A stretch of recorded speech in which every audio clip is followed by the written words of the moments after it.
Hago esto porque sueño, por un mundo mejor, por una sociedad en la que habitar libremente, dignamente. El defender los derechos de las personas es mi motivación. Hacemos esto porque queremos cambiar el mundo. Nuestra lucha es más trascendental que nuestras vidas.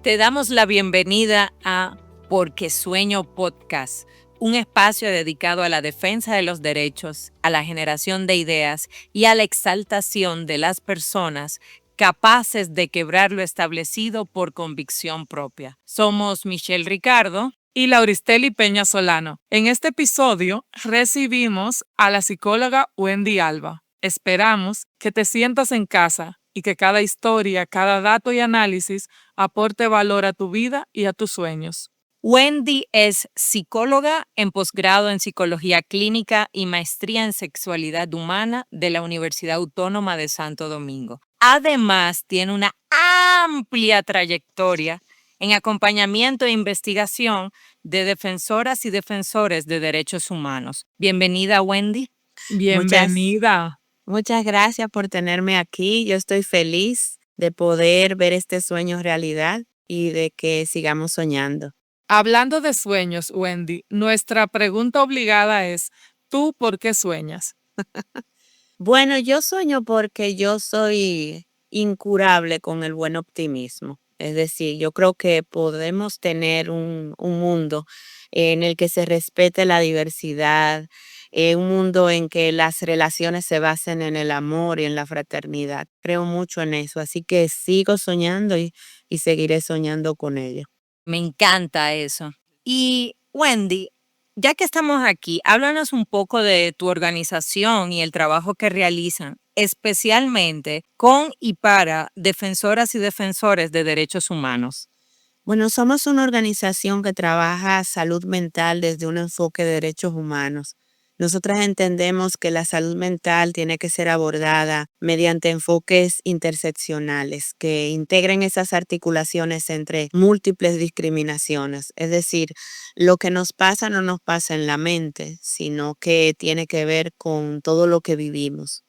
Y con las organizaciones y las defensoras de derechos humanos, parte de nuestro trabajo ha sido generar espacios seguros. Abrimos un espacio que se llama Escuela de Autocuidado para Personas Cuidadoras. Hicimos un diagnóstico que nos ayudó mucho a identificar diversas problemáticas y una de las problemáticas que identificamos ha sido el acoso, la persecución a las personas que trabajan en estos ámbitos de derechos humanos y cómo esto afectaba la salud mental. Entonces nos hemos seguido dedicando a abrir espacios seguros de acompañamiento que esperamos pues puedan seguir multiplicándose por un enfoque comunitario y centrado en la persona. Eso es maravilloso, Wendy. Definitivamente, las personas que trabajamos derechos humanos tenemos cierta tendencia a descuidar un poco ese aspecto integral de nuestra vida.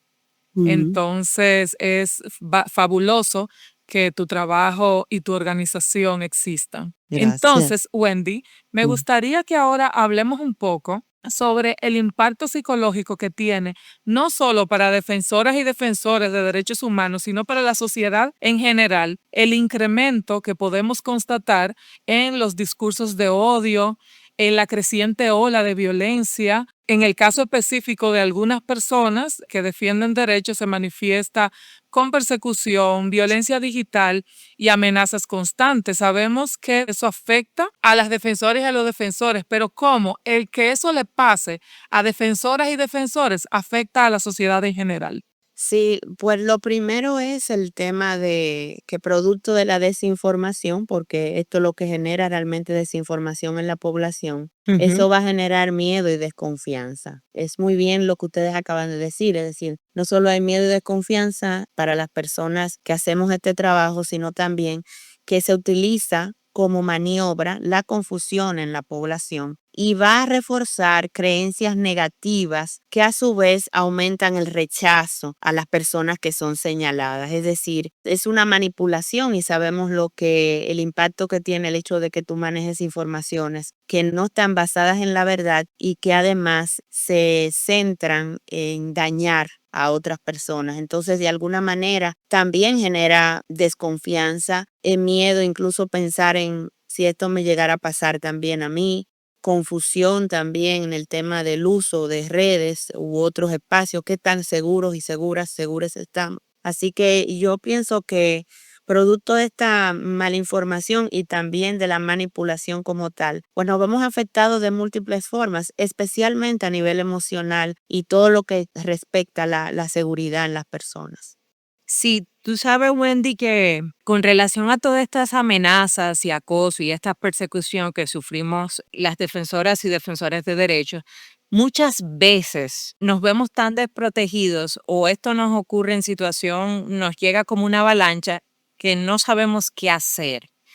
Entonces, como terapeuta, ¿qué tú aconsejas en estos casos ante el acoso, ante esa amenaza, ante la violencia digital? ¿Qué debemos hacer? Yo creo que digamos, las pautas que pudiéramos seguir, yo le he dividido como desde lo individual hasta lo comunitario. Es verla un poquito más de manera ecológica. Lo primero para mí es el ámbito de la autoprotección, es decir, la percepción de riesgo. Por el tipo de trabajo que hacemos, nosotros estamos en riesgo, es decir, riesgo no solamente emocional, sino también físico y relacional. Y eso lo dicen las investigaciones que hemos hecho y el acompañamiento que hacemos. Entonces, el primer ámbito es la autoprotección. Estamos tan metidas a veces en esta situación que a veces tenemos una percepción muy baja del riesgo por el bombardeo externo o a nivel inconsciente. Llega un momento en que tú piensas, de alguna manera, tú racionalizas por un mecanismo de defensa y tú crees que tú puedes. Es decir, es como el ciclo de la violencia. Tú dices, no, yo voy a poder con esto no es nada. Hay una serie de defensas internas que obran ahí. Así que para mí el primer punto, aunque ninguno de los puntos tienen un orden así de importancia, pero este sí, este para mí es el número uno, es que yo me perciba en riesgo. ¿Por qué? Por todo lo que voy a decir más adelante. Lo segundo es el conocimiento de la tecnología, es decir, y sus riesgos. Es un submundo que está pagado por grupos antiderechos, gente con cierto poder, incluso hasta económico. No sabe quién está ahí detrás y necesitamos entender esta tecnología, qué pasa con eso, cuáles son mis riesgos, etcétera. El hecho de desarrollar un plan o una ruta de gestión de crisis antes, durante y después, asimismo como nos preparamos para un evento climatológico. ¿Por qué? Porque no solamente antes, por todo lo que he dicho, esa percepción de riesgo, lo que es la autoprotección, sino también el después, porque esto va a tener secuelas de alguna manera. Lo otro es el hecho de tener una red de apoyo. Es importantísimo saber dónde voy a ir, a quién voy a acudir, porque se va a producir cuando pasa una situación como esta, una ruptura de la confianza o se activa la sospecha. Entonces, a veces nosotras pudiéramos sentirnos en que la otra persona a lo mejor está poniendo en duda lo que a mí me está pasando, o sea, y vivimos una sensación de mucha soledad. Por ende, la red de apoyos es fundamental. Y el tema del ámbito del autocuidado, están varias cosas, pero el primero es el buscar ayuda, el apoyo emocional, porque no solo es el hecho en sí que pase, sino los potenciales secuelas. Y que esa terapia esté basado en fortalezas, en destrezas personales para tomar decisiones adecuadas. Y por supuesto el autocuidado en el ámbito más personal. Cuidar la alimentación, cómo duermo, porque cuando sentimos miedo, muchas veces tendemos a hacernos daño. O sea, hay una sensación de incertidumbre que hace que tú te hagas daño. Y si tienes una personalidad probablemente más ansiosa, etcétera, pues eso va a detonar mucho más. Entonces, a veces nos hacemos daño ¿cómo? Pues comiendo mal, hablándonos mal, digamos, consumiendo cosas que nos hagan sentir peores. O sea, una serie de situaciones que incluso hasta a nivel cerebral operan para que eso se dé. Entonces yo creo que ese 360 tiene que estar claro en el proceso de protección y de cuidado. Wendy, esta carta de ruta que nos presentas como consejo a partir del autocuidado es muy importante y me llama mucho la atención que al inicio mencionaste que divides este tema en dos ámbitos, que está el autocuidado, del cual nos comentaste todos los elementos que son importantes tener en cuenta, no porque nos estemos manifestando hacia lo peor, sino precisamente para lograr estar preparadas emocional y físicamente ante las cosas que pueden pasar, que podrían pasar y que nos va a permitir esa preparación, esa planificación, estar más en calma y tomar decisiones más racionales. Sin embargo, alrededor de la persona que sufre violencia, acoso y todas estas situaciones que son comunes ya, tristemente, en la vida de una defensora o un defensor, hay una comunidad, hay gente que quiere apoyar y que muchas veces no sabe cómo y no sabe qué decir, cómo apoyar o cómo acompañar. Y nosotras como defensoras vivimos en ese momento eso como indefensión, como silencio, como soledad, cuando quizá no lo sea y sea simplemente el no saber. Entonces, ¿qué consejos específicos, Wendy, tú puedes aportar a las personas que son parte de la comunidad de víctimas de los casos de violencia digital, de persecución, de acoso y que no saben cómo reaccionar o cómo apoyar o cómo acompañar? Sí, esto es muy importante porque esto corresponde al ámbito del cuidado mutuo y colectivo. De alguna manera nos va a afectar, o sea, siempre nos va a afectar porque es alguien que queremos, es alguien en el que tenemos afectos involucrados. Por tanto, es muy importante para las personas que están a nuestro alrededor el hecho de que se informen de estas situaciones. em, Principalmente en el apoyo previamente a las personas en la elaboración de esta ruta de seguridad, definiendo ayudas específicas que pueden dar. Esto es importante, el hecho de que las personas puedan definir qué cosas yo puedo hacer en algún momento, si eso se presentara o no, para que la otra persona pues sepa con qué contar. También proponer espacios de seguridad en caso de necesitarlo, o sea, como parte de toda esta ruta. Otra parte que a mí me parece importante es que es necesario preguntar en qué te puedo ayudar, porque es importante tomar en cuenta que a pesar de la situación que se esté dando, la persona que lo esté pasando tiene que tomar en cuenta su propia decisión. Es decir, no porque te esté pasando una situación tan difícil es que tú ya no tengas poder de decisión sobre tu vida. Entonces, una persona humana que puede tomar estas decisiones. Entonces no podemos tomar decisiones por las demás personas. Eso sí, es bueno pues si vemos de fuera alguna situación, pues a lo mejor compartirle nuestro punto de vista, pero siempre es la otra persona que va a tomar sus propias decisiones. Validar las emociones es fundamental. Digamos, no decir, ay, no, eso te va a pasar, tú verás que con el tiempo las cosas se olvidan. No, quizás hablar de esto realmente es difícil para ti, veo que es difícil para ti. Te agradezco mucho el hecho de poder estar aquí contigo, incluso el silencio. A veces el silencio también es una gran ayuda. Hablo del silencio al lado de la persona, no silenciarnos ante la situación. No sacar conclusiones porque esto empeora el malestar de la otra persona. Imagínate que estuvieran viendo algo que haya salido, no decir, ah, sí, mira, y seguro van a hacer tal o cual. Emitir ese tipo de comentarios empeora la situación emocional de la otra persona. No socializar ningún material o documento, sea de cualquier lugar, redes, físico, lo que sea, o que esté siendo compartido. Ni contestar, pero sí guardar impresiones de pantalla, porque estos contenidos pueden ser ayuda para pruebas si se hace una denuncia.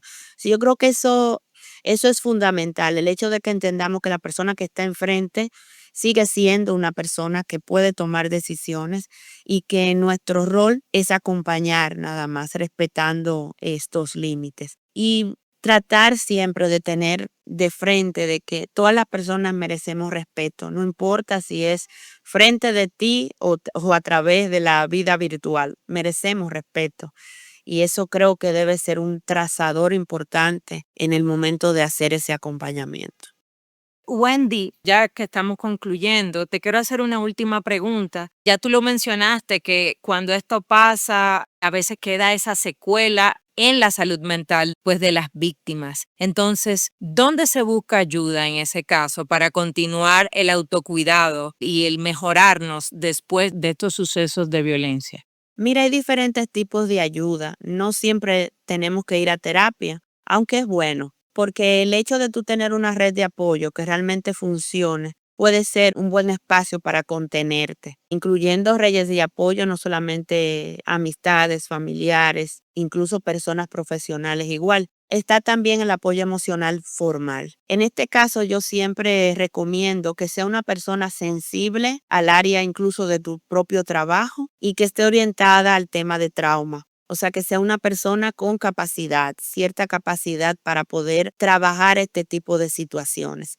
Recordemos a veces que las situaciones que nos pasan no son traumáticas en sí mismas. Depende de cómo nosotras decodifiquemos eso, ¿verdad? De cómo eso realmente yo lo asumo como un trauma, ¿verdad? Ese impacto como tal. Entonces, eso va a depender mucho. A veces hay personas que tienen, digamos, recursos personales que le ayudan a salir, pero hay otras personas que no lo tienen, que ya vienen con situaciones a lo mejor personales, que vienen arrastrando desde hace mucho y esta situación puede empeorar o detonar cuestiones más profundas. Entonces, ¿dónde ir a buscar? Primero, asesorarse con personas, por ejemplo, como nosotros en nuestro colectivo, igual con ustedes que ya tienen una red también de terapeutas y por supuesto, ojalá el hecho de contar pues con una ruta de manejo de crisis donde podamos tener pues una lista ya clara y todo el mundo pueda tenerla y poder tener acceso a ella. La terapia a veces es difícil en nuestros países, es muy costosa, pero estamos trabajando para que este apoyo que queremos seguir dando sea no solamente confidencial, sino accesible en todos los sentidos, a nivel económico, por el tema de costo-efectividad y a nivel también de enfoque de trabajo, que no solamente sea uno a uno, que también sea en grupos, porque nos sanamos en grupo, nos sanamos en colectivo y esto tiene un potencial realmente importante. Nos sanamos en colectivo, definitivamente. Eso es hermoso porque en colectivo también es donde se hace la revolución. Así es. Muchísimas gracias, Wendy. Tus consejos, tus herramientas son fundamentales para que todas, todos, todes quienes hemos emprendido el maravilloso y sorprendente mundo de la Defensoría de Derechos Humanos nos mantengamos también muy humanas, muy humanos Así es, así es. y cuerdas, ¿verdad? Así, ante todo, yo quiero solamente antes de despedirle regalarle una frase. Dice que cuidar de las personas defensoras de derechos humanos es vital porque ellas son fundamentales en la defensa de la vida, la justicia y la democracia. Así que necesitamos cuidarnos, nos cuidamos todos. Atención, Radio Escuchas. Nos vemos por nuestras redes sociales. Síganos, sigan a Wendy Alba. Dejen sus comentarios, dudas e historias en nuestras redes. Esto es Porque Sueño Podcast. Nos encontramos en el siguiente episodio. Gracias.